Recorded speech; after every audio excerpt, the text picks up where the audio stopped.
Hey, what's going on, guys? Welcome back to the GM. It is your guy, Boulanger. Up next, Ravens versus Browns. Let's talk.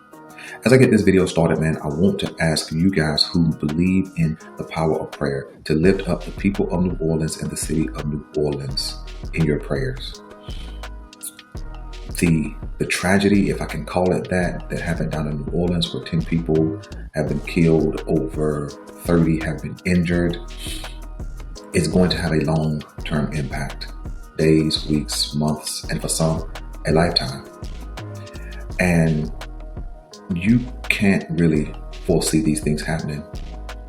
And so it always feels like, a reaction. And so my only reaction, man, is to have a level of empathy for the loss of life and to lift those people who survived, who have to heal, who have to go through the mental, emotional, and physical injuries of this event, that they heal and that God will facilitate that healing. And so I ask you guys to keep them in your prayers if you are a person of prayer. As we make this hard turn into talk about football, the Cleveland Browns and the Baltimore Ravens kick off on Saturday to close out the 2024 season. Man, this 4-month journey is coming to a close. A season of ups and downs, topsy-turvy, things that we expected, things that we did not expect, and it all comes down to week 18. There's a lot riding on the line for the Baltimore Ravens. And it really just comes down to if the Baltimore Ravens win, we take the AFC North, which is always the first goal of a contending team. We secured a first round home game, and we solidify ourselves as a quality opponent for anybody who comes up against us. But I don't want to think about this game as a foregone conclusion. Why? Well, we don't know what version of the Cleveland Browns we're going to see. The Cleveland Browns come in with a whole host of injuries. They come in, I think, with the second or third overall pick as it currently stands. And so to be honest, Cleveland really has nothing to gain from being competitive in this game, right? And I know pride and, morale will play a big part into this. Are the Browns already on vacation? They're just ready to get to 7:30 Saturday night and pack their bags and go off to the island somewhere? Or are they really trying to cause some havoc for the potential AFC North champion, the Baltimore Ravens? I don't know. But if I am a Cleveland Browns fan, a Cleveland Browns coach, the Cleveland Browns GM, and the Cleveland Browns owner, any player of notoriety does not play Saturday. You see, it's only smart business at this point to put yourself in the best draft position possible. It's equally as smart not to get any late season injuries to a Myles Garrett, to a Greg Dilpert, to a Greg Ward, to a Jerry Jeudy, and to the viable players along that offensive line. It makes no sense to get a late season injury that player will have to recover from basically the entire offseason, where they could be training and learning and growing. They'll have to be rehabbing. It makes no sense. The Cleveland Browns don't want to be the New York Giants of week 18. The New York Giants literally had the number 1 overall pick where they could select the quarterback of the future, which they absolutely need. And because they won, where they hadn't won all season, they choose to win this particular game. And now they're all the way out of the opportunity unless they trade up to get one of those top quarterbacks. And I think Cleveland is trying to become more of a forward-thinking franchise. I think that they are trying to be legitimate. And so I think that you won't see the starters for Cleveland much after the first quarter, if at all.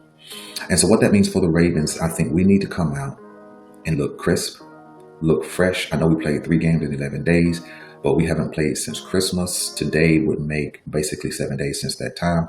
By the time we get on the field on Saturday, it'll be 10 days. And I believe that anybody who has a slight injury designation, anybody who's recovering from one of those major injuries like concussions and things like that, I think you hold them out of this game.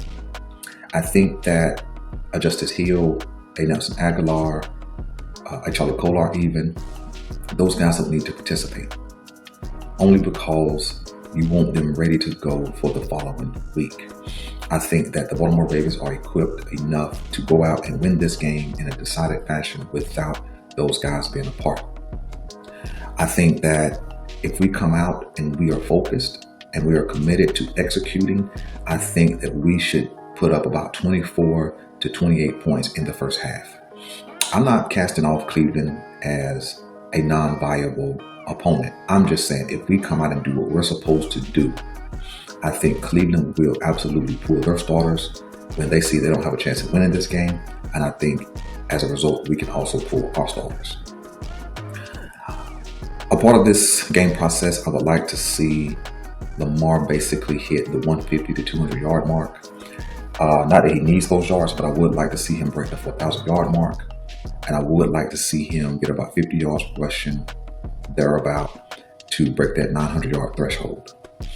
I think that when you look at those numbers and they stand on their own, I think it makes him quite possibly the best offensive weapon, period, in NFL history. I'll talk more about that probably on Friday. I think this is a game I would like to see what we have in the backups. I would like to see Ben Cleveland get some run, knock off some dust. I would like to see Voorhees get some run, knock off some dust. Haven't seen those guys in any kind of major capacity in a long time. Haven't seen either one of those guys in any kind of real role in some time. So I would like to see them get some run just in case we have to call upon them. I would like to see Josh Jones, I think that's his name, the backup left tackle. I'd like to see him get some run. We need to see what he can do. I would like to see a lot more of Devontae Walker, right? We haven't seen him but maybe one major appearance this whole season. I think he's got into some plays, but he's only made one real play this season. And so he could be a factor in the playoffs, right? Because we don't know the health and status of, the division round at this point. The wild card round and the division round at this point. So we need him to get into the game and get some action. I need to see some Tylan Wallace this week. I need to see him get some action. I need to see on the defense side of the ball, I need to hear from David Ajabo this week. I need to hear a little bit from Broderick Washington this week. I need to hear a little bit from Tavius Robinson this week. I need to hear from Bo Braid and Shanuzi Kane on defense this week. I need to see TJ Tampa this week, right? And so I think that if we come out, handle our business, put up, like I said, 24 to 28 points in that first half, which I think is possible. I think we get an opportunity to see these guys play because you never know when you're going to have to call upon one of these guys. From what I understand, Rashawn Ali got hurt, and so I don't want to put too much pressure on Justice Hill to come in. And when Derrick Henry's pulled, Justice Hill gets to carry. So I would like to see Collier get some run. I would like to see a little bit from Keaton Mitchell, not a whole lot. And the Baltimore Ravens may have to sign a veteran, maybe a veteran like Ezekiel Elliott, who could get on that practice squad. I think that he can get called up 4 times before you have to put him on the active roster. And so maybe he gets called up this week, sits out wild card round. If we win, then he can get called up the rest of the playoffs if we need him, right? Maybe put a guy like Odell Beckham on the practice squad as well, just for a safety measure. He knows the offense. He played with us last year. He's just out there. Why not add a guy who has that kind of talent? Now, neither one of these guys may want to be on a practice squad, but I think that both of them should be viable options for the Baltimore Ravens. Those are my thoughts on the game, what we can expect, what I would like to see happen. I'm your guy Boulanger. This is the GM, and I'm out.